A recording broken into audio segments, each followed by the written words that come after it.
Rail স্টেশনে একটি train অনেক দিন ধরে দাঁড়িয়েছিল। একটি বড় কবুতর সেই ট্রেনের ওপর নিজের বাসা বানালো। তারপর সে বাসায় ডিম পাড়ল। কয়েকদিন পর ডিমগুলো থেকে ছোট ছোট ছানা ফুটে বের হলো। কবুতর খুব খুশি হলো।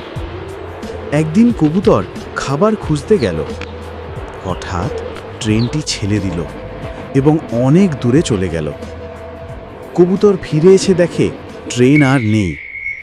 সে চারপাশে তার বাচ্চাদের খুঁজতে লাগলো, কিন্তু ট্রেন অনেক দূরে চলে গিয়েছিল। কবুতর দুঃখে এক গাছের ডালে বসে পড়ল। ঠিক তখনই সেই ট্রেন আবার স্টেশনে ফিরে এলো। কবুতর খুশি হয়ে গেল। এরপর সে ট্রেনের বদলে গাছে নিজের বাসা বানিয়ে নিল। তবু কবুতর কেঁদে ফেলল। যদি গল্পটি ভালো লেগে থাকে তবে লাইক, শেয়ার আর সাবস্ক্রাইব করতে ভুলো না।